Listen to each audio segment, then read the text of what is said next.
Hey, what's going on, everyone? Welcome to another episode of About Abroad, where it's my job to introduce you to people who have built amazing lives for themselves in various foreign corners of the globe. We're talking with expats and thought leaders about moving abroad, remote work, visas, and all the fun and practical knowledge that you need to know to follow in their footsteps. If you've ever dreamed of making a life for yourself overseas, maybe working remotely or embracing long-term travel, retiring or studying abroad, or even just taking a peek inside life beyond your borders, you've landed in the right place.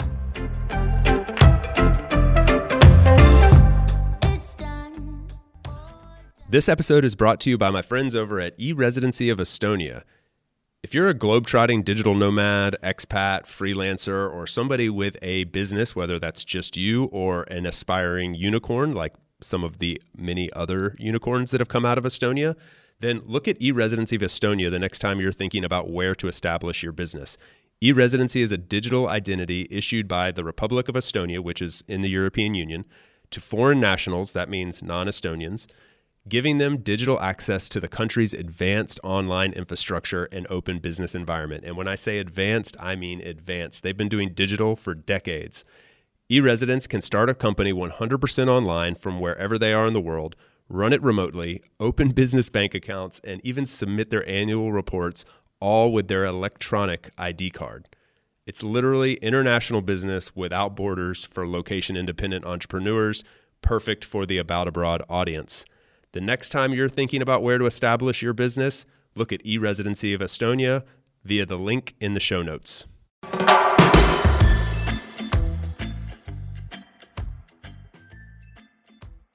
Okay, now back to the episode. My guest today is Tayo Rockson. He is a well-known podcaster, author, professor, consultant, many things, but originally from Nigeria and spent his formative years growing up in multiple countries around the world. So we spend some time talking about that experience coming from one country and living in other countries as a kid. Some people call this a third culture kid. And he talks a lot about this on his show and in the work that he does. So we go into what life is like in Nigeria a bit, but also spend a lot of time talking about what it was like for him living outside of Nigeria and some of the things that he experienced along the way. It was great getting to chat with Tayo in person. I was super thankful for his time because he's a very busy guy. Please help me in welcoming Tayo Rockson to About Abroad.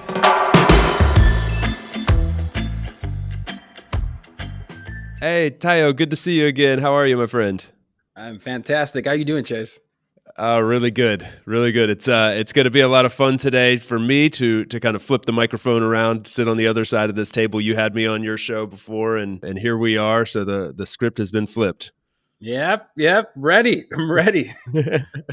I hope you came prepared. No, it's really, really good to see. I've been a big fan of your podcast for a long time. For those of you listening now, as told by Nomads, and you should definitely go check it out. There's a link to it in the show notes, and I'm sure we'll touch on some elements of that throughout today. And one of the reasons that I was excited to connect with you and have you on this show is because I often get to talk to the parents of or people who are traveling, who are parents. They've moved abroad and they're settling down and they have kids. And we often talk about their lives from their perspective. And we touch on the kids aspect, but it's coming from the viewpoint of the parents. And something you talk a lot about on your show is being a third culture kid, which I would love for you to kind of describe for anybody who's unfamiliar with that, but also kind of get into like what that means. Like what does it truly mean to be a third culture kid, and to have experienced that the way you have. So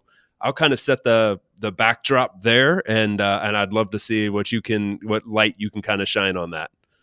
Happy to. And yeah, I grew up as a third culture kid, or TCK, and that generally just refers to people that spent the formative years of their lives outside of the parents' cultures. I'm from Nigeria, and my dad was a diplomat. So that meant that we grew up, during my formative years in different parts of the world. I grew up in 5 countries and 4 continents. So, Nigeria, my home country, Sweden, Vietnam, Burkina Faso, and the United States. And, as far as what it means, it really meant really figuring out how to be culturally fluent without losing myself. And there were a lot of early moments back then that I had a huge identity crisis, which caused me to really reflect inwards to determine the type of person I wanted to be. And on the flip side of that, there was the benefit of being able to understand nuances and be able to move past the black and white framework that oftentimes systems present as options. So that was my background, figuring out those nuances, figuring out my identity, and determining who I wanted to be as a person when I had the opportunity to develop a career. Wow, yeah. I mean, you think about that, like that's hard for any adolescent, right? Like if you're a 14-year-old in middle school or high school, like you're already like kind of gangly and awkward and figuring out how you fit into what group, and then throw in the fact that you're in, in your case, from Nigeria and Vietnam or in Sweden or something where you can, I imagine you can actually feel like an outsider on an extreme level. Or did you find some inclusivity because of it? I'm not sure which side of the coin that falls on. I said this in my book, and I always say this every time. I remember the first time I felt really different. I was 10 years old, and I was this skinny Nigerian kid with a thick Nigerian accent in a French-speaking country in an American international school going through puberty. It was a very, very. That was the epitome of difference. Very, very small school. It was so different that I. This is when I was talking about figuring out who I was. I actually started to lose myself in the sense that I didn't even go over my first name. I had been saying Tayo, short for Akintayo, which means a warrior as brother's joy. Such a beautiful name and beautiful meaning. But at that time, my 10-year-old self couldn't comprehend the fact that people couldn't pronounce it. And I was so ashamed that I was actually grateful that my last name was English sounding. And I remember thinking, just call me Rockson, call me Rockson. And I would go by that name up until, I graduated from high school, and then I took my name back. But that was what I was trying to do. I really, especially in middle school, wanted to fit in. It was also when I felt like I needed to really dive into what it meant to be Black, because then you really have different things pointed out to you. I remember a kid telling me that my hair was weird. I remember trying to purse my lips because people would think it's too thick. And so it was one of those things that I had to really start to understand. And I had never experienced that because Nigeria is an all Black country for the most part. I mean, obviously, it's the largest Black nation in the world, but we have a lot of people coming, into the country due to the economy and everything. But for the most part, most of the people in the country were Black. So I felt like the majority there. I didn't have to worry about identity on that end. What I was worried about before that was more the dictatorships we were in. And we once I moved to Burkina Faso at that 10-year-old age, we had just transitioned to civilian rule. So I was just juggling all these things. And that was me at 10 years old. So yes, I did feel different. Do you think you recognized at the time that it had to do with being a foreigner, or did you just feel different? Like do you think I mean, I know some of those things you specifically encountered because you were outside of Nigeria and you wouldn't have experienced them in Nigeria, but was it just a thing of adolescence, or was it exasperated because of this identity crisis in foreign countries as a kid? No, I mean, it was a combination of both. That's why I said going through puberty, because at that time, it was a very small school. So, as a guy, you want to be able to go to the dance with the girl that you're attracted to. And I didn't have any luck in that department. You also want to be part of the cool clique. And it was very cliquey. I mean, this is a small school, about 100 people from pre-K to 12th grade. So everybody knew everybody. But just because you knew everybody didn't mean you were popular. And so then I was, figuring out the sports teams. That's when I really fell in love with basketball. And so it was that. But then, the younger you are, the less filter you have sometimes. People would just say things that I didn't necessarily have language for. And it wasn't until I grew older as I really started to tap into the expansiveness of what Blackness is that I really looked at what I was doing and what I felt like was put into me. But, I would have teachers, try to calm me down because the expressive elements of my Nigerian, my Yoruba culture were not allowed in the classroom. And sometimes I'll get in trouble for just talking with my tone and using expressions. And I thought something was wrong with me. And then as I got older, I realized, but I was just being myself, and this is part of it, but they didn't understand that. So I didn't know what it was then, I just knew I didn't want to be myself then. And so I did so many things in terms of learning. I learned accents, different accents. I would watch. Back then, it was she's all that, 10 things I hate about you. All those typical the 99.9 rom-coms around there, 2000s, early 2000s. American, all those people, American Pie, and I would study who all the popular people, and I'll study who wasn't popular, and I'll figure out all those things. And then with my basketball heroes, I'll look at the style that they had, and so I was such a mimic, which is actually plays a good role because I observe culture for a living now. But I just learned how to observe everything that worked and didn't work around me, and that's what I did. That's an interesting point, how it kind of serves you later, because for sure it's a struggle, right? I don't think you would. It doesn't sound like you would have wished this on your 10-year-old self or your 14-year-old self, but it does pay dividends later. And I think there's some kind of connection there between like the trials and tribulations of childhood a lot of times and what happens later in life. And this is just these were the cards you were dealt in a way, and it's interesting to see how you've converted them into something so useful. 100%. I heard Will Smith say this a couple of weeks ago. He said, "No experience is wasted." And I always tell people to find the benefit in their lived experiences. At the time, I wouldn't have thought that it was beneficial. Then your world is just where you are. But 100%, I actually wouldn't even change anything right now. I love that I had to find myself and figure myself out in the midst of different cultures. And I love that I'm able to extrapolate what I can and find the nuances there, because I don't hate any of the experiences. I think it actually caused me to grow a lot quicker and to find out, to pair that up with my passions, which has always been around, service and helping people and bridging divides. So if I didn't have the experience, there's no way I would be here today. No way. Yeah, absolutely. I mean, let's talk about, what exactly do you do on a day-to-day basis now, and how do you kind of connect those dots back to childhood? So I describe myself as a polymath in progress and a cultural translator. And for those who are wondering what a polymath is basically another version of a Renaissance man, but I like the term polymath better because it refers to people cooler. Yeah, it does. But it refers to people to study multiple fields on a deep level. And and I said culture translated because I'm always translating culture. So I run a consultant firm that's focused on belonging, accessibility, diversity, inclusion. And a lot of what I do with the job with my company there is to go into organizations to create and foster equity, to find out ways to fight against, systems of oppression and suppression. There's that element. Then, I'm a writer. My first book came out in 2019, and it's centered on my mission statement, which is use your difference to make a difference. I'm a professor, and I teach at currently 2 universities, Imperial College in the UK and Felicia University here. Not here, well, a state away in Jersey. And, at Felician, I teach communications. At Imperial, I teach psychological safety, leadership, and branding. And, and then I'm a podcaster. Podcasting is what launched my career, and I'm a content creator. All these things are all centered around different fields. But when I was younger, there was no particular career field for what I'm doing now. And so the way I can tie it back to my youth is I've always been fascinated with human behavior and studying it.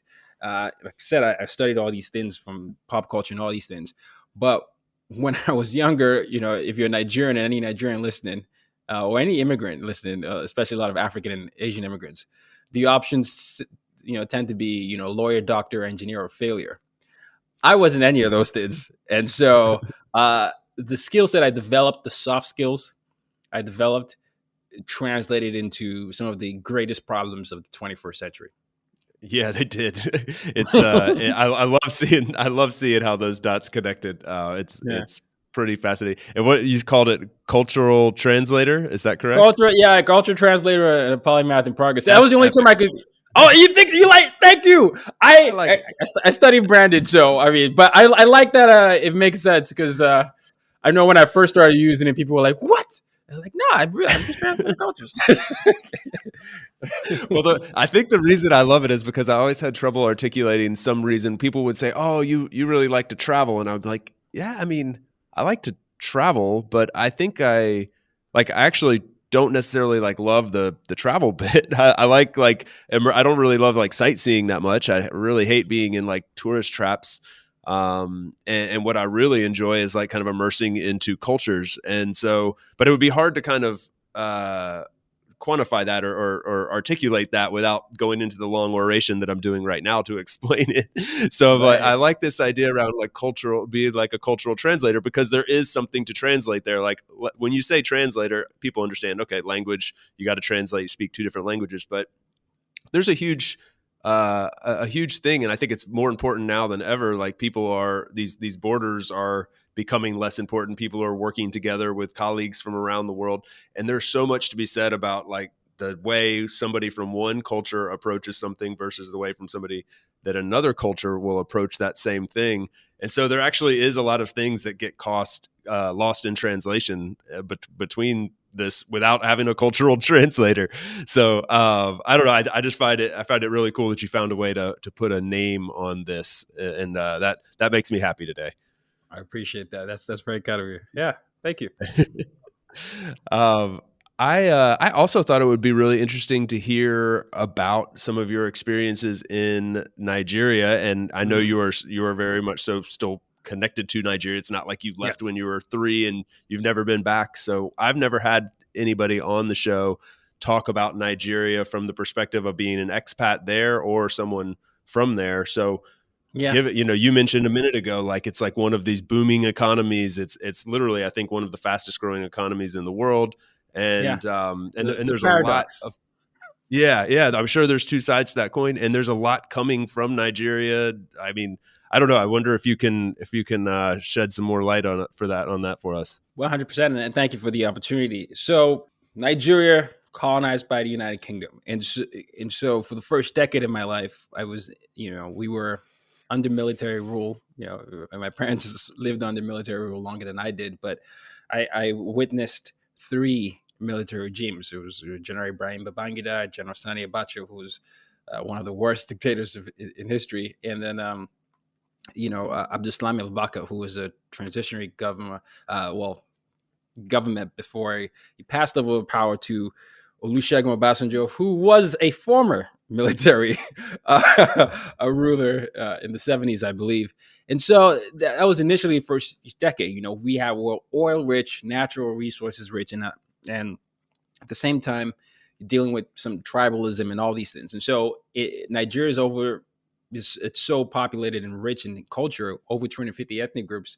So I grew up really loving and being aware of my culture, but also being able to see some of the division that was left behind colonial past, which was a system of divide and rule. Let's have you fight amongst each other. That was the first decade of my life. And I went to school there. Didn't really have, from my elementary school, didn't, really have any sense of what I wanted to do. But I was very, very, as boisterous as I usually am. And I remember watching Nelson Mandela, bring South Africa out of apartheid. And that was one of the first clues that really gave me some sense of hope. Because I would always watch my heroes in exile because they couldn't come into the country. And then I thought, wow, maybe there's a chance for that. So when we went to Burkina Faso for 4.5 years from middle school here, and I came back to Nigeria, I had a lot of that sense. And the sense that I had was I just gone through this rigorous identity crisis where I found things that I love, but I was losing myself a little bit in Burkina Faso in the American National School. And I was came back with this sense of purpose. And I came back in the middle of the school year, and I started to get a little confident with who I was. But there's an interesting thing that happens, and I'm sure some listeners understand this. When you travel and you come back, sometimes you can find yourself being a hidden immigrant. And so I all of a sudden wasn't Nigerian enough for my classmates, and I went to boarding school. So your world is definitely there, which was from 10th grade to 12th grade. I came in the middle of the school year, 10th grade. And so I had this paradoxical experience where, I was popular. I could play multiple sports. I had a growth spurt. I was this like cool new kid with a different accent, but I was always questioned about whether I was Nigerian enough. And so it's the simultaneous thing where you're like, this is like the real thing that I am, but I'm popular for things that have nothing to do with being Nigerian. And so it was in my house. I was so, frustrated having to do that. And later I will learn how to not need to prove myself to other people. But it was such an experience where it made me understand sort of how systems play, things that determine what coolness is. And it's no secret that a lot of pop culture and everything is defined, whether it's Hollywood or music. You come to United States of America and it's like popular everywhere else in the world. But what I started to parse there while I was in high school was, how can you embrace the elements of cool things that is popular culture, but insert yourself and not lose your identity? So not, how can you embrace Nigerian culture without having to lose Nigerianness and be more American or British or any of that? And so it was what I was starting to think about then. And I really started writing. That was what I started. I started writing a little bit in middle school, but then I completely turned it into I have some of my notes here. I started really writing poetry in high school, and I would write out all these muses and thoughts there.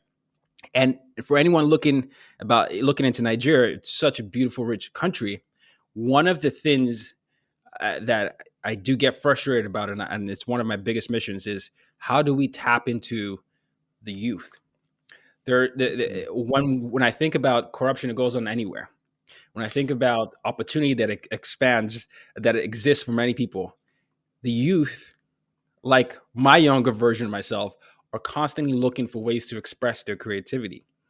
But if those youth aren't being tapped into and resources are being stolen or used elsewhere, that's who gets to suffer.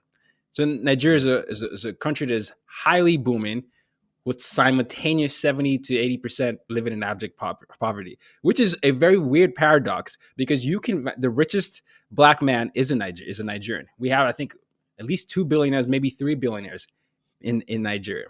This is a part of the world richest people. And then you can find, some of the interest in slums. It's very much like India in that sense. And so that level of a thin middle class and vast disparity between that is the country. But then again, it's so beautiful, and it has my heart. I mean, for those looking, you can see the bottom half of the flag over there. So it is one of the things I always say. It is my heart, and it's one of the things I hope to bridge. But there are multiple opportunities for growth, and I'm excited about that. But I'm always also sometimes frustrated by how the people they're supposed to provide for us don't do that enough. We'll be right back to the show after a quick break for a note from our sponsor.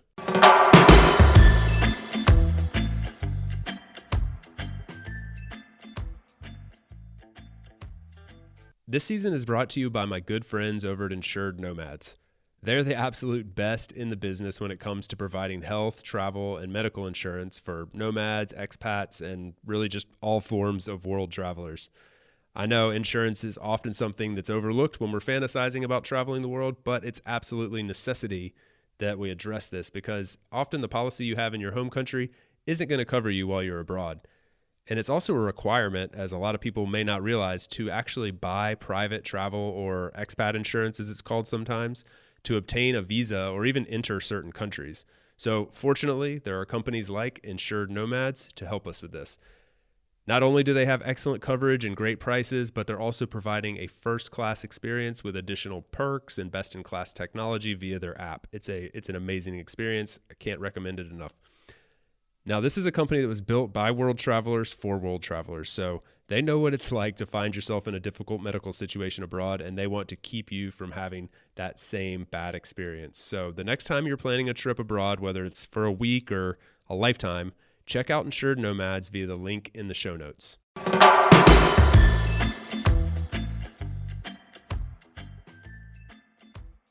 Okay, now back to the episode.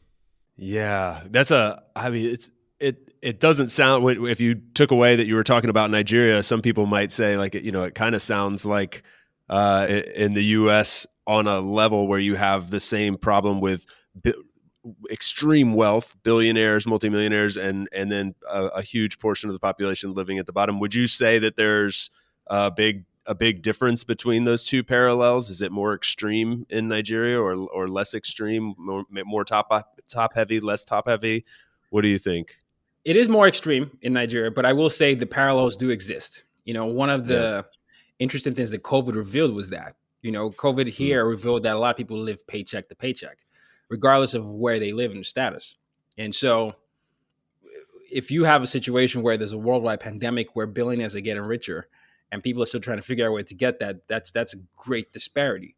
It's also one of the reasons why, crypto is probably emerging, NFTs, all these opportunities for wealth transfer are coming out of a resistance of the centralized system, right? So people want to decentralize that.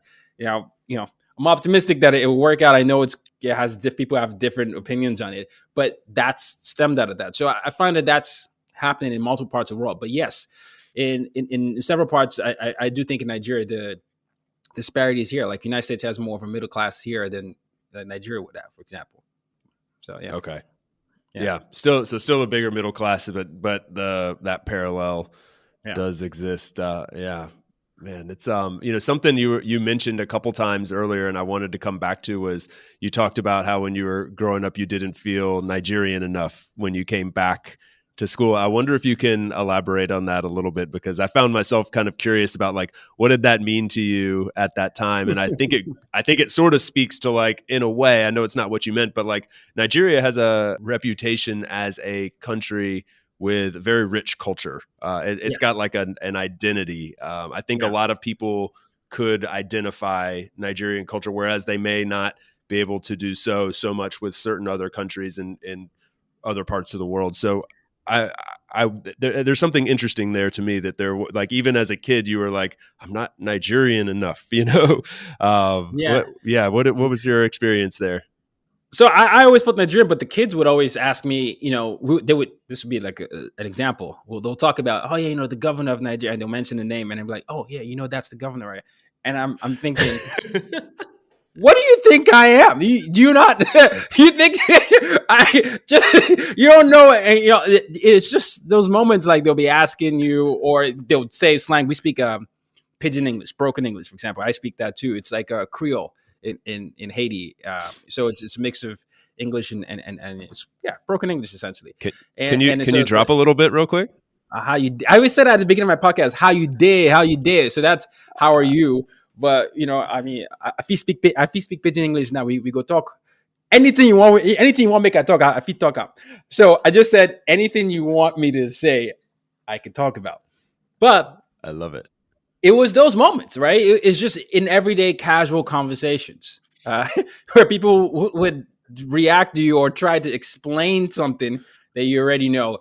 And that was a source of frustration for me because, like I said, the formative parts of my year was just figuring out my identity and embracing what I was.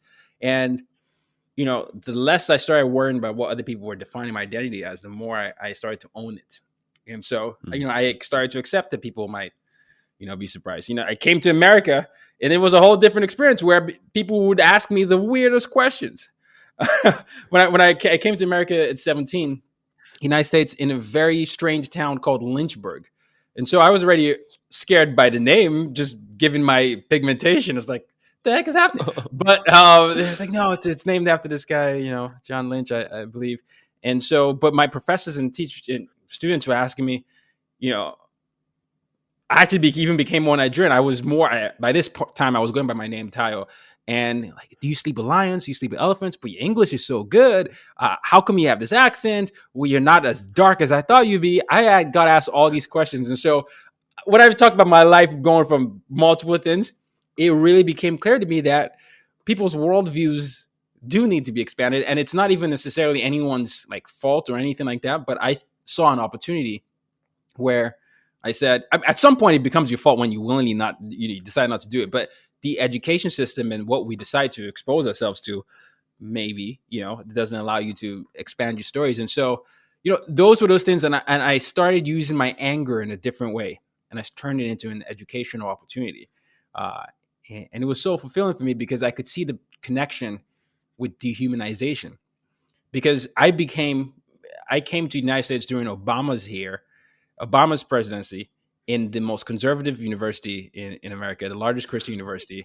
And I saw how teachers and professors changed their attitude toward me to something I had no I'm not a citizen. I couldn't vote, but because of, you know, they they wanted someone else to be in power. It became so this and so. And I remember what it was like to walk into rooms and people leave, to have people hide themselves from the elevators, to have like, whatever, any experience you could think of, you could think of in microaggressive ways.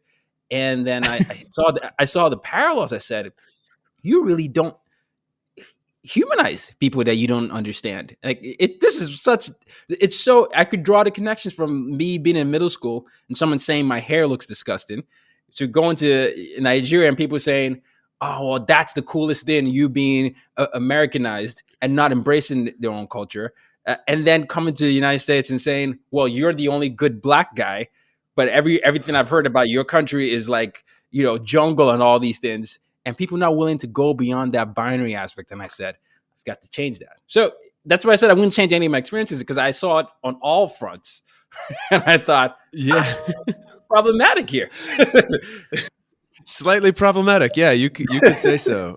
But what's so interesting is like I grew up like until I was 18, I never left the US, and I grew up in the South in North Carolina, which, depending on where you're from, you can have your opinion, your stereotypes and opinions about what that might mean growing up in the South in the US.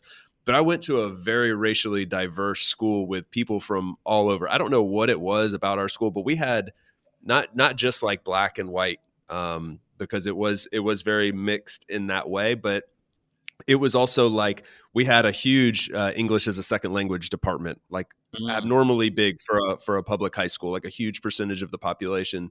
A lot of people from far off countries that were coming and staying for a year. There was always a huge study abroad, like, kids coming in that were studying abroad, and then families that were moving in from other countries. So I feel like I got this like I got that same experience that you were having, but from the other side, being the white kid sitting in the chair and having somebody come in from India or move here from Vietnam or from Sweden or whatever. And like, and I'm rattling off real people in my mind as I say that, that I encountered when I was 15, 16 years old, and always being so fascinated. But we also had this really amazing welcoming experience. Like, I don't recall people really getting, maybe because it was such a diverse place that it was like nobody was really that different.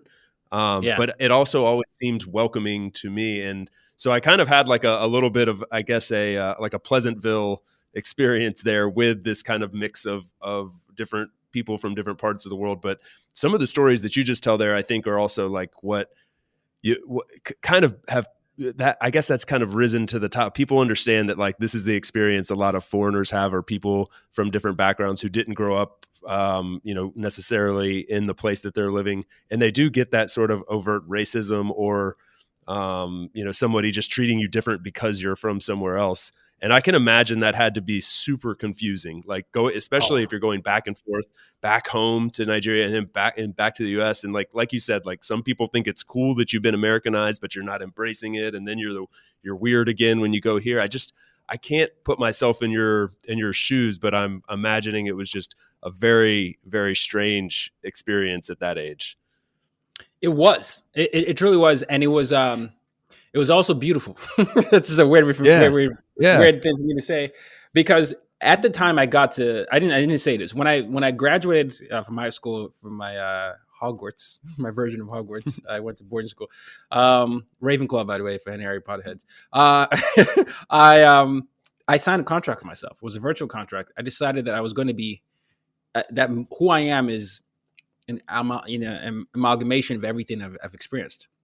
And I'm not going to try and be this person in this environment, that person in that environment. I have enough cultural fluency and dexterity to figure out elements of that. But one thing I decided was I was never going to lose myself again because someone said something about something that's germane to me, my nose, my hair, like these are all beautiful things. And I started going by Tayo. This is a decision I made before we went to Vietnam, because my dad got posted around that time, and before I went to Virginia, where I went, which is also, that's my first experience in the United States, was with the South. And I went to the stereotypical version of the South. But you went to Lynchburg, man. That's, yeah. It's literally, I mean. Yes. So yes, it's beautiful in the sense that it is the world. I think the version of the world we get told sometimes, parents might tell you, might not always tell you the full story, is the world is so complex and the world is filled with competing worldviews and value systems. But I find that the problems we've had rather, have come from when people don't know how to work with differences or engage that. That's why I always say use your difference to make a difference. I wanted to take back that narrative. When people feel like a woman is here, or we want to eliminate or limit the opportunity. Religion, same thing is different. Gender identity, and we just haven't been taught enough how to relate to things that are different from us. And so that's why it's beautiful for me, because I do think it's an opportunity for us to change that behavior. Mm. I agree 100%. It's something interesting you mentioned earlier when you talk about changing your like okay, now I'm going by Tayo. Names are weird like this, because you told a story earlier about how you were like so embarrassed by your name, right? Yes. And how you wanted the teacher to call you something different. I had in a different way a similar experience, and I know other people the same way. My first name is actually Dana, which a lot of people would perceive as a female name. And at this age, I don't care anymore, but my name is Dana Chase Warrington, and my parents always called me Chase, and so I've always just gone by Chase. But when you walk into a school, on the first day of school, they call your name, they go down the list, and they would always call me Dana, and it was super embarrassing. The kids would laugh. People thought they would be, oh, you're a girl, you got a girl's name. Got to the point where I would even go up to on those first days of school, I'd go up to the teacher ahead of time and I would say, hey, it says Dana, but I'm Chase, okay? And then sure enough, my last name's Warrington. They go alphabetically. When they get down to Dana Warrington, they go, excuse me, Miss Warrington, is Miss Warrington here? And and that literally happened multiple times. So I was always super self-conscious about my name, and that was growing up around a bunch of people who looked and sounded the same as me. But I even know people, someone very close to me actually changed their name, started going by their middle name when they made a school change, because they thought their other name, their real name, sounded kind of country, redneck, not civilized, not whatever. So they went by their other name. And so I think, this is super interesting. Like you're making these decisions when you're 12 years old, 14 years old, and that can be in your own society. But I think when you're transplanted to a new place, and when you're an adult, this can be fun and cool. You're making your own decisions. But when you're a kid, you're not getting to make those decisions. You're just placed in that place and having to deal with those things. So I think the reason I bring that up is because it's a small, quote unquote, a small thing, just like your name can become even that much more important. Like all these things are kind of exasperated when you switch cultures, when you go from where you're comfortable and you've got everything around you to when you go to another place. And I think if you're a parent considering moving to another country with a kid, this can be a something to consider. Like think about all these little things that they're going to experience. Because I've talked with parents here, like people who have moved here with kids, and they talk about some of these same things that their kids are going through, how they feel different. And sometimes it's a cool thing. Sometimes it's not. But I think it's worth just putting on the radar for anybody considering that lifestyle. Yes. No, I couldn't agree with you more. And it's so, a lot of the issues we do have a direct tie to what our identities are. Right. And a name is a big part of your identity. How you look is a big part of your identity, hair, anything. And I think what I tapped into earlier, and the reason why it was increasingly frustrating for me is, sometimes people say, you're like an old soul. It's essentially that. I felt like I was always an overthinker. I've always been an overthinker, and I've always tried to solve problems. I have two younger brothers. And for some reason, the education systems I was in didn't cultivate that type of creativity. And so I had to find a way to be successful doing the traditional paths, right? Getting the good grades and all those things. But my true essence was in really understanding identity. Now, someone listening might not, that's not them, and that's fine. But for people like myself, where you live in areas where traditional careers are considered successful, that's the real source of conflict. I always tell people, you really are not fulfilling any part of your identity right now. That's why you're feeling frustrated, even though outside you're successful. So it was that I needed to figure out. But I wouldn't have had that if I didn't keep having it, rather getting called out or being exposed to those environments. Yeah. Well, it's a good thing you were, because now I think the work you're doing is reaching many people in a myriad of different ways, through the book, through the podcast, through your teaching and consulting, and so I think it's worked out well for all of us. Sorry you had to go through some trials and tribulations there along the path, but yeah, thanks for all the work that you're doing on this, and please keep it coming, because it's fun to listen to, and I think inspiring for people. And so I want to come back to Nigeria because, as I mentioned earlier, I've never had anybody on the show that can really talk in depth about Nigeria. So we've not really traveled there, so to speak, and I have not physically been there either. So I really have very little perspective. I know it's a massive economy in Africa. I believe the second biggest economy. It's one of the countries that I think people think of going to when they're going to make a trip to Africa, but I don't really know a whole lot. So I'm going to lean on you and just wonder if we can kind of take a little virtual tour through Africa, and just share with the listeners what life is like there, where they might want to go, a little bit about the culture. I'll let you take it and run with it.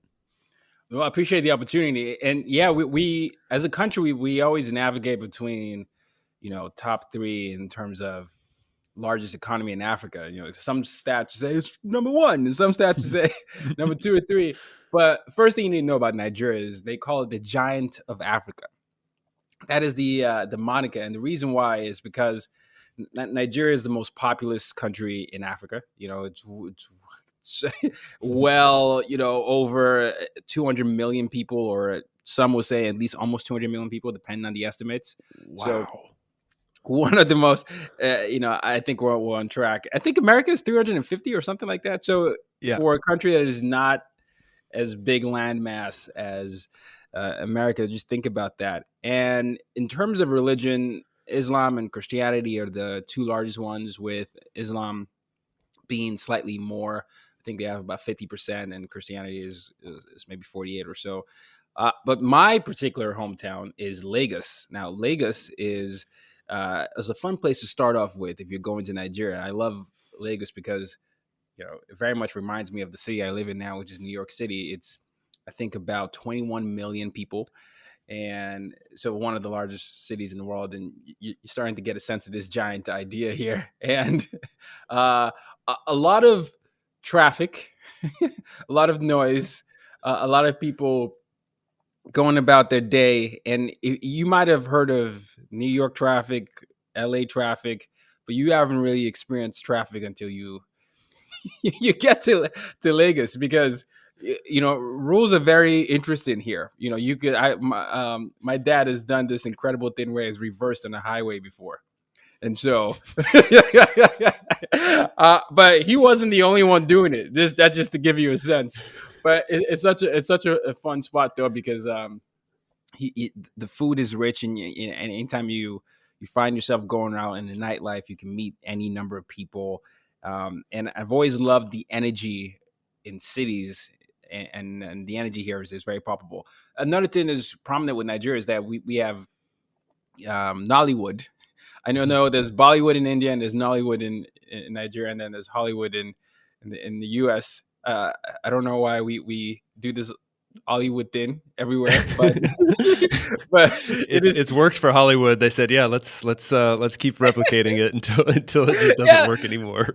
Yeah, so we're very prominent movie industry. It's about 200 movies are produced every week or so. 200 a week? Yeah, that's the estimate. I think they produce like 10,000 movies per year. I don't know. Where are they distributing them? Is that predominantly in Africa, or does it? I mean, do you go? Are you able to go watch these films in the U.S., like in New York, for instance, if you wanted to? Sometimes they might make it to independent theaters, like Bollywood movies would, but Netflix has some of them. But throughout the continent, yes, they're distributed, and it's a big industry. We also are big. If you ever listen to music, there's a genre called Afro beats, and so we have a lot of the largest popular artists who have made their way across the world as well. They're pretty mainstream now. There's Wizkid, there's Davido, there's Burna Boy, all these people. So if you're looking to dance, you can get there. But that's just an idea of what it's like. I grew up there. I spent the first decade of my life in Lagos, in and out. And we were, when I was younger, we were under 2 military regimes and then 1 military transitional government. And it was such a fascinating, interesting time. Not fascinating in a good way, by the way, but fascinating in a paradoxical way, because I was still able to find joy. But, you have those moments that during moments when, you're living under, a dictatorship. And then we transitioned to civilian rule in 99. And, there was this palpable hope that you could feel around the country. All of a sudden, a country with all this potential felt life, and a lot of our exports started to come back, and the people that had been in exile started to come back, rather. And it was, I remember really enjoying, that moment of hope and possibilities. And so it was that. Then I came back to Nigeria after living in Burkina Faso for 4.5 years. I came back to Nigeria for high school. And something that is interesting about Nigerians is that a lot of the kids go to private schools, and some even boarding schools. Everybody in my family went to boarding school. I went to boarding school as well. And the reason is private school is the best form of education in Nigeria. And so it's not uncommon to find a lot of parents putting a lot of money into the education of the kids as opposed to any other thing. My mom and I always talk about how, there were sometimes I wanted, certain things, but we always had to make sure that education was top of mind. So they would work so hard, and my mom and dad would work so hard, so that, because we were in the thin middle class to upper middle class, so we didn't always have the money to spend, unless we got posted out of the country, because my dad was a diplomat. And so we always had to be very frugal, and education was prominent. That's why you often hear a lot of people say Nigerian parents are strict with education. They'll say if you're a lawyer, you have to be a lawyer, doctor, engineer, or you're a failure. That is a joke. Now I don't. It's so funny, and I always tell people doing this, I don't actually subscribe to that notion, and I do feel like with every tradition, there are great things and there are toxic things. But I am more. I subscribe more to the idea of letting people go with what they want. That's why I use the difference to make a difference is what they are. But that is something you would see. Right? So it's very prominent. And then to wrap it up, over 250 ethnic groups. So I'm from the Yoruba tribe. We're one of the 3 largest. And even my tribe, you can find them in Cuba and Brazil, obviously because of enslavement and, transatlantic trade. But, Yoruba culture is full of celebrations. My name is very, very is an indication of where I've come from. Tayo is short for Akintayo, which means a warrior or the king. I'm sorry, a warrior or the brave one has brought us joy. So the brave one, a warrior, has brought us joy. And with names in Yoruba culture, that they're sometimes seen as prophecy, right? So someone is going to live up to the name we give them. All right, we have people named after the fact that they were twins rather. And so, those people are Taiwo and Kehinde, Kehinde behind, the one that comes behind. And so a lot of symbolism in the culture, and just a lot of joy, a lot of celebration, and people just finding ways to celebrate despite any circumstance. So, yeah. I'm so curious about I'm curious about a ton of things, Tyler. Like, to be honest, I just probably have a million questions now, but like on the tribes front, what role does that play in everyday life? Do you, when you're walking down the street, do you see another person from your same tribe and are there any clashes between the two, or is it living more symbiotically? It's more just something kind of between you and your family. What in the modern era in the capital there, like what is that like? So I said paradoxes earlier. One of the unfortunate remnants of colonization has been the tribalism that has fostered through that. So, if anyone studied history, Africa was colonized in a way where they carved up the continent. They basically put a lot of countries that wouldn't have been. They made countries out of people that wouldn't have necessarily decided to form as a nation. And so when we, got out of that, colonization, and UK left, a lot of that was still there. You have people trying to take opportunity based on those tribes. But the moments that did unite us, and still to this day, is sports. I remember Olympics '96. We won the gold medal for our football team. Soccer for some of you. What do you say? What do you say? Football or soccer? I started with football, and here I say a lot of soccer, but I've been going back to football just to be obnoxious. Yeah. I find myself doing this too, and I feel like I'm stomping on the American flag when I do it, but it's just coming natural. I'm just saying. The rest of the world says football. I don't know. Yeah, that's what I'm trying to say. And one actually uses the foot both of the. I don't know. Anyways, by the way, I love American football too, so I don't want anyone to think that. Me too. I played my whole life growing up. I love the sport, but I can just recognize, hey, the world calls soccer football. I don't know if we should, and we don't use our foot that much in American football. I don't know. Yeah, I digress. No, but it's so funny. But yeah, but with the tribes though, you can. It's definitely getting better now, but you can certainly recognize some people. Like in some people in my culture, we might have tribal marks. Some do, depend, and that tells a story. But the best way to recognize, I found, is through names. I'm usually able to recognize where someone's from or what tribe they're from just by reading the name and knowing where they're from, and that just comes from living there and studying the history and knowing there. But it's not just me. Any other Nigerian that has lived in the country will be able to say, oh, that person is Hausa, that person is Igbo, or that person is, all right, you're most likely Yoruba, maybe you're Ijaw. but yeah, the names are usually what will be a big tell. And does it play a difference in your like in politics and economic status or anything like that? Or I mean, I see you shaking your head, so I'm guessing yes.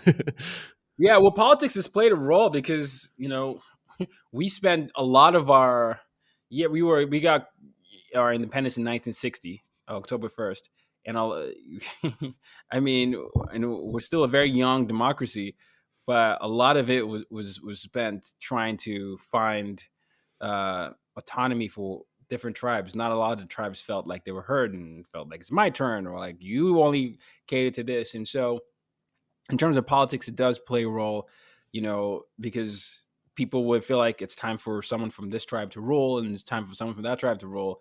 And it's a tricky balance to navigate as you're trying to conduct free and fair elections, because sometimes people might have the good intentions of being more equitable with the power, but then in the past they've gotten there and they've just stayed there. Yeah. And then they're like, wait, I thought you wanted to what are we doing here? I thought we were supposed to power corrupts. Absolutely. You know what? I'm doing an article on that because I am one that doesn't agree with that statement. Yeah. But people say it all the time, and I'm one of the minorities that because Tell me. I feel like what happens is you just end up being more of yourself. I feel like power shouldn't have to corrupt. Absolutely. If you are very self-aware and you understand what you're doing. And I just feel like it really just reveals a lot of what I feel like it's more of a mirror. And the reason why I've started to feel this way is because I've been looking at the world and I'm very, very interested in bridging culture divides and all these things. But I subscribe more to the Uncle Ben's ideology, whereas with great power must come great responsibility. Because there's a responsibility that comes with the power and the privilege. And if you start thinking that you're going to be corrupted, you're going to do the job you're supposed to do. At some point, we entrust you as a parent, as a leader to do something. And I don't want to have to keep thinking that, oh, gosh, the dark side is going to happen.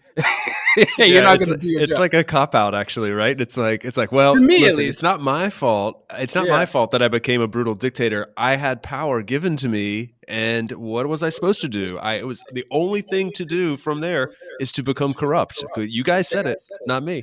That's absolutely true. And so I think it's more of a reflection on what we allow with culture. And, with a lot of colonized countries, fighting for who they want to be fully is often the root of where a lot of the tension comes, right? Someone might feel like someone is overpowering them, or it's my turn. You've always done this, and it's all that. And I haven't figured out the best way to be more equitable so that everybody feels seen yet. But I'm going to continue to do that.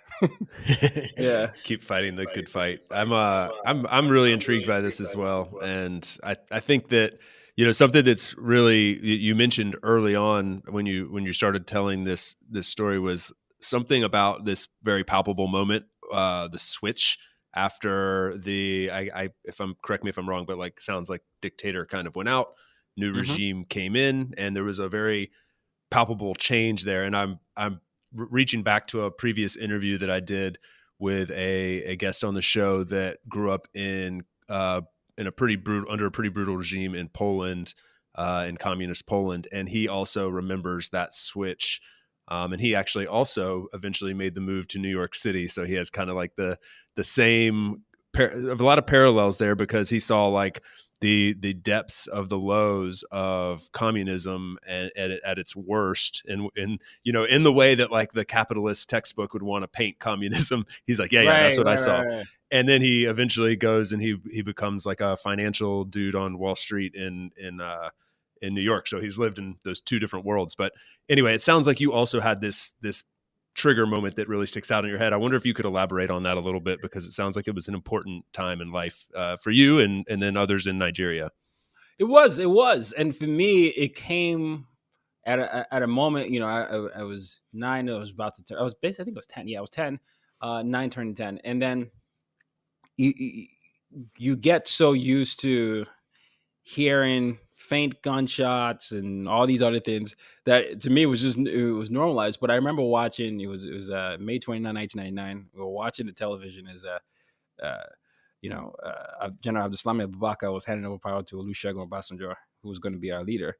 And I saw Nelson Mandela there. I saw Reverend Jesse Jackson there. I was like, okay. I saw Prince Charles, I think. Yeah, I think it was Prince Charles. And fact check me in the audience if I'm pretty sure it was someone from the royal family there. Yeah, I'm pretty sure it was. And then it was just this big moment, because again, Nigeria is we play such a big role in one of the largest oil exporters, and everyone was waiting for this to happen. We've been waiting for this to happen for years, and we've had several promises that weren't there. And so for me, it plays a role in how I see the world, because for me, I realized and I recognized that I wanted to be one of the solutions then. So even me being in New York City here, I'm very involved with, African relationships, and I have a lot of aspirations to continue to go back to the continent and start off with Nigeria, first of all, obviously, and continue to work on the infrastructures. But it gave me a moment of hope where I realized, I could do something too. Yeah. And that was just a switch that came from just realizing Nelson Mandela had done it with South Africa 5 years before that. It was, or even, he had successfully been the president and left. Like he said, when he said he was going to do it, he had left. Like, and then I always admired that. And I don't know why I thought about this. I was always watching Mandela. He's my biggest inspiration. I was always watching all these leaders from such a young age, but I didn't have language for it until I came into, let's say I went to college and I graduated, and I started really looking at the threads. And I've noticed that for me, I take a lot of oppression personally. I haven't gone through it myself.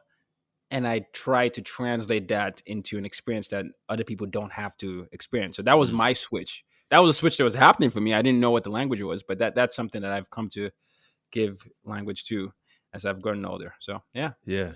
That's something you definitely give a voice to in your work. That absolutely shines through. And it begs the question that you just mentioned. You said, I haven't actually gone through it. So, very different from South Africa at this time. It wasn't like there was an apartheid situation. It wasn't but what was the promise? What was the promise that was really exciting that the change that was coming at that time? Freedom. People could be free. People could be free to do what they wanted to do, to navigate. You didn't have to watch what you were saying. You had to, make sure that you were always careful. We were always walking in eggshells back then. I mean, it Okay. was just like, it's hard for anyone to explain it unless you've lived under a dictatorship. But the press is muzzled. You hear of countless human rights violations. You see education, being stifled. Sometimes people going on strike for not getting paid. And you're like, what the heck is happening here? And then you hear your parents whispering so that you don't hear it, but that they're worried about where something's going to come from.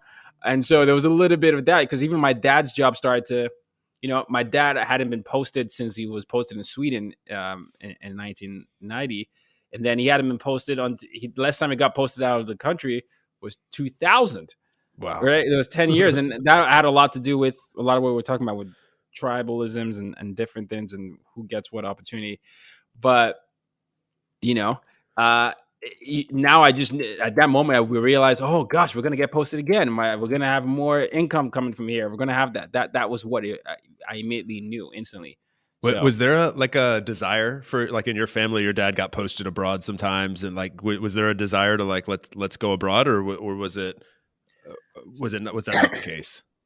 For me, I remember when we got the call that my dad got posted to Burkina Faso. I just gotten accepted into, we call secondary school. So it was like, I guess it would be middle school for some. And so it was like, what's going to happen? And my youngest brother had just been born the year. So we were, as a family, there was a lot going on. But I remember me and my middle brother being excited about just exploring the world, because we were always curious. And at that point, we had only seen pictures of Sweden from us. My parents would always, because my middle brother was born in Sweden, we were like, we don't even remember any of this. But they would always tell us, and we're like, oh, we want to have our own, we want to go there. So for me, yes, it was such excitement, and it was a good change of environment. And I got an education of sorts as well in Burkina Faso. But yeah, it was all excitement. Yeah, it was more like when you talk about push pull factors, though. It wasn't a desire to run from Nigeria, despite some of the turmoil that was happening. It was more like an enthusiasm to go see the world.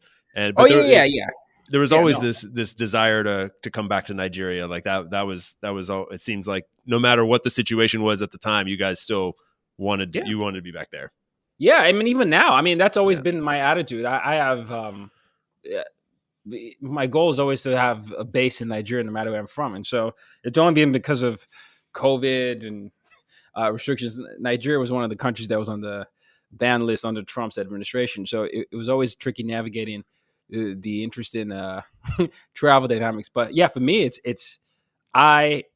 if anyone can see, there's a Nigerian flag ahead of me. I'm always Nigerian first, and despite where I go, and that there's a desire to constantly have that duality, right? Where I'm from and giving back as well. Yeah. Well, let's just quickly fast forward to today, and a lot of people listening to the show are considering traveling to a new place, either to go spend some significant amount of time there, maybe move there, or perhaps just go on a trip. And they're curious to see a bit more of Nigeria. So where would you, just a couple places, where would you recommend someone start? Maybe a place or two off the beaten path that someone might want to check out. And if you can, kind of think about it from the perspective of potential expat, somebody who's considering going here for a while, where may they want to check out first? So I'm very biased. Obviously, I would say Lagos. Lagos is like the New York City, and then you want to go to Abuja. Abuja is like the Washington D.C. So the capital, but the largest city is Lagos. So you should definitely check out Lagos, even for the nightlife, the food, the music. 100%. It sounds like a fun place. Like it sounds like kind of like crazy, like in a fun, kind of organized chaos sort of thing. Yeah, sometimes disorganized chaos, but I can guarantee you that you're going to have a lot of fun in Lagos, just because everything from the street food to just observing the skyscrapers and a lot of the natures. You could go to Ikoyi, which is one of the best neighborhoods in Lagos, right? Okay. So if you're looking there, Ikoyi is there. Ikeja is like the business district of Lagos. Another island you can check is also Lekki. Those are the places you can visit. So Lekki, I feel like I've heard of that. Did you say that's an island? Yeah, I mean, so there's an island, yes, that you can check. Ikoyi, Lekki, Victoria Island, Okay. Victoria Island. Yeah, basically it is right there. So I would check there. But yeah, those are places I would check in Lagos, and then make sure you check Abuja out as well as a tamer version of Lagos, but a lot going on there, and there's more of the political side of Okay. And then the last one I would say is go to Ibadan. I went to high school in Ibadan. Ibadan is the biggest town in Oyo State. So Ibadan. Why would they go to Badon? So Ibadan has a lot of historical artifacts. If you're looking for history, there's a lot. There's a bit of history in Africa. Yeah, it might be worth checking out. Yeah, but there's history in Lagos and Abuja too. But Ibadan's got some. There's a rich history and cultural heritage where it's become tourist attraction. So if you're looking to grab that, and now you're getting my head going. Abeokuta is another one, which is in Ogun State. So basically, go there more than once. You're gonna need some time. Yeah, because all the stuff that you thought you knew in school, you're gonna find like, oh my goodness, what? They never told us this. It's right here. Wow. But because people always act like we don't have history, but it's there. It's all over the city. Yeah. Who says that? That's an insane comment. Look at it. I get textbook. I mean, growing up in the U.S., we're just horrible at like world history and like I met with one of my cousins the other over Thanksgiving who lives in Texas, and she told me in Texas they have required 2 years of Texas history and 1 year of world history.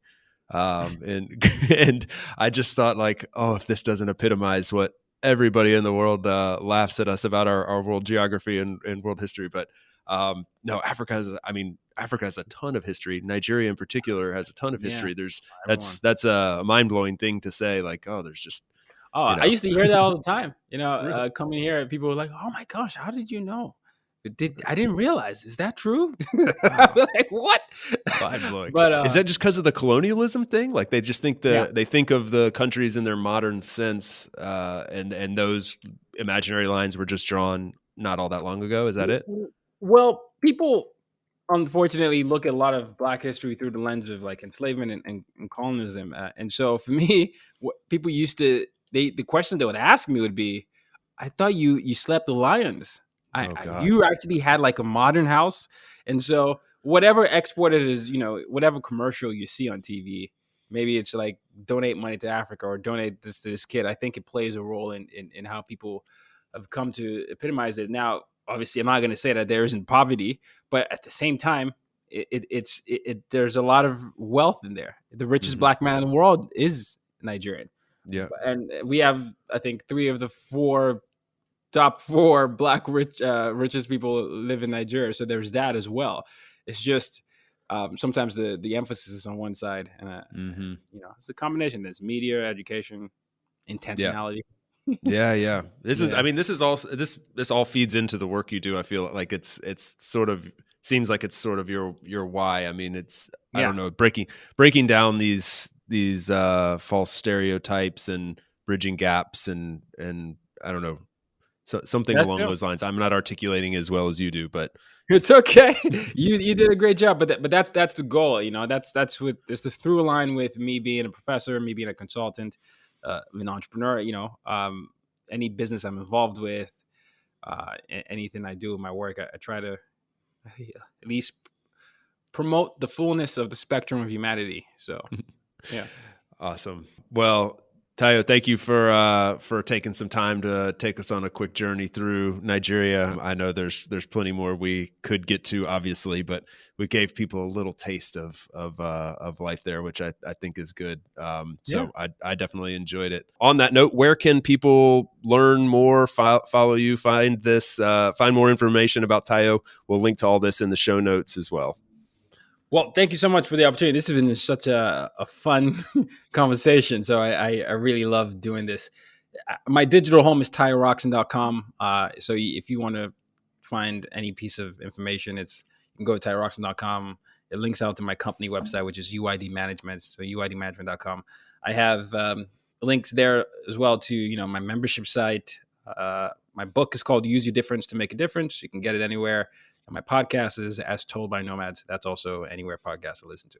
Super cool. Yeah. And I will second what I said earlier in the show. If you like this podcast and some of the elements that we talk about, I mean, his show is called As Told by Nomads. So you might get the gist from that there's some travels around the world sprinkled in there. So I love it. And I think anybody listening to the show would as well. Tayo, thank you so much, man. I really, really enjoyed it and look forward to catching up again soon. Likewise. Thanks for tuning in today from wherever you are in the world. Once again, I'm Chase, and this has been another episode of About Abroad. For those of you wondering how you can best support the show, I have made it super simple for you. Just go over to the show notes of the episode that you just finished listening to and click on one of the two following links. aboutabroad.com/newsletter to get our monthly newsletter, no spam, guaranteed, or ratethispodcast.com/aboutabroad, where you can quickly and easily leave a review for the show. It's not just important to me, it also helps more wanderers just like you find us. Finally, don't forget to subscribe on your podcast platform of choice, and we will see you again next week. Thanks again. Hasta luego, amigos.